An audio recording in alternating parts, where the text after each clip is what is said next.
Сәлеметсіздер ме балалар? Бүгін 127-ші сабақты өтетін боламыз. Каналымызға міндетті түрде подписаться батырмасын басып, жазылып алыңыздар. Сіздер үшін пайдалы сабақтар шығып отырады. Мәңгілік елдің болашағы. Латын әліпбиіне көшу болашаққа бастар жол. Тыңдаған мәтін бойынша пікірімді айтамын. Шылау мен шылау тұлғалас қосымшаларды ажырата аламын. 35-ші жаттығу. Мәтінді тыңда. Қазақ тілінде жазу тарихы ертеден басталған. Біздің әліпби жүйеміз де бірнеше тарихи кезеңнен өтті. Қазақстан жерін мекендеген көне ғұн, сақ тайпалары өз жазуын қалыптастырған. Солардың мұрагері болып саналатын Үйсін, Қаңлы, Қыпшақ тайпаларының көне жазулары болған. Одан кейін қазақтар араб графикасына негізделген әліпбиді пайдалана бастаған екен. Одан бері де бірнеше ғасыр өтіпті. Ал 20-ші ғасырда қазақ тілінің әліпби жүйесі өзгерді. 1929 жылы қазақ тілі латын графикасына негізделген жаңа әліпбиге көшірілді. Бұл әліпбиді 1940 жылға дейін пайдаландық. Осы жылдан бастап қазақ әліпбиі тағы да өзгертілді. Бұл жолы қазақ тілі кириллицаға негізделген әліпбиге ауысты. Еліміз тәуелсіздік алғаннан кейін көп ұзамай әліпбиді өзгерту туралы мәселе көтеріле бастады. Оның қазақ тілі заңдылықтарына үйлесімді екенін, тіліміздің сақталып қалуы мен дамуына зор ықпал ететінін, сол арқылы әлемдік өркениетке жақындай түсетініміз дәлелденді. Тиісті орындар 2025 жылға дейін латын әліпбиіне көшу жұмыстарын жүргізіп жатыр. Қазір латын графикасына негізделген қазақ әліпбиінің бірнеше нұсқасы дайындалып, көпшіліктің талқысына ұсынылды. Мәтіннің мазмұны бойынша бір-біріңе сұрақ қойыңдар. Қазақ жерін мекендеген тайпалар қандай? Сақтар, ғұн, Үйсін, Қаңлы, Қыпшақ тайпалары. 1929 жылы қазақ тілі қандай әліпбиге көшті? Латын графикасына негізделген жаңа әліпбиге көшірілген.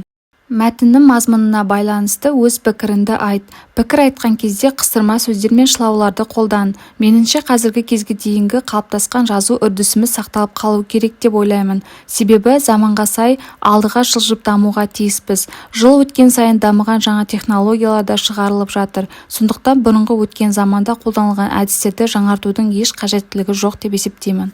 36-шы жаттығу. Бағаның екі жағындағы сөйлемдерді салыстыр. Менде ағылшынша сөздік бар. Динада жақсы кітап бар. Сәуле мен Сара бірге келеді. Менде шет тілді үйреніп жүрмін. Динада жақсы оқиды. Сәуле мен Сара бір сыныпта оқиды. Сөйлемдерді сөйлем мүшелеріне талды. Бірінші бағанда да, де жат септігі, мен көмектес септігі жалғауы жалғанған. Екінші бағандағы сөйлемдерде де, да, мен шылау болып тұр. Енді сөз таптарына жіктейміз. Менде ағылшынша сөздік бар. Бар етістік, сөздік бастауыш, кімде менде толықтауыш, ағылшынша қандай, ағылшынша анықтауыш. Динада жақсы сөздік бар. Бар етістік, сөздік бастауыш, қандай жақсы анықтауыш, Динада толықтауыш.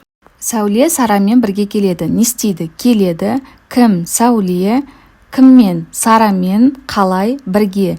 Менде шет тілді үйреніп жүрмін. Не істеймін? Үйреніп жүрмін. Кім? Мен. Нені? Шет тілді. Динада жақсы оқиды. Не істейді? Оқиды. Кім? Дина. Қалай оқиды? Жақсы оқиды. Сәуле мен Сара бір сыныпта оқиды. Не істейді? Оқиды. Кім? Сәуле және Сара. Қалай оқиды? Бірге бір сыныпта оқиды. Да, де, та, те шылау болса, атау септіктегі сөзбен байланысады да бөлек жазылады. Мысалы, күнде жылынды, көкте шықты. Да, де, та, те жат септік жалғауы болса, өзі жалғанған сөзбен бірігіп жазылады. Мысалы, мал қорада тұр. Мен, бен, пен шылауы болса, бөлек жазылады. Мысалы, қағаз бен қалам алды. Мен, бен, пен көмектес септік жалғауы болса, өзі жалғанған сөзбен бірігіп жазылады. Мысалы, мен әкеммен сөйлестім. 37-ші жаттығу. Жақшаны ашып, мәтінді көшіріп жаз. Жақшадағы да, де, мен дегендердің қайсысын бірге, қайсысын бөлек жаздың. Неліктен? Латын әліпбиі әлемде кеңінен қолданылады. Бұл жерде жат септігінде тұр. Оның да тарихы өте тереңде жатыр. Шылау. Қазіргі кезде латын әліпбиін әлем халықтарының 40%-дан астамы пайдаланады. Латын әліпбиі мен латын графикасына негізделген қазақ әліпбиімен таныса беру керек. Бізде біріншінде шылау, екіншінде көмектес септігінде тұр. 38-ші жаттығу. Ребусты шеш. Бізде тарақ суреті берілген. Бұл жерде та деген алғашқы буынды алда, қалғаны керек емес деп көрсетіліп тұр.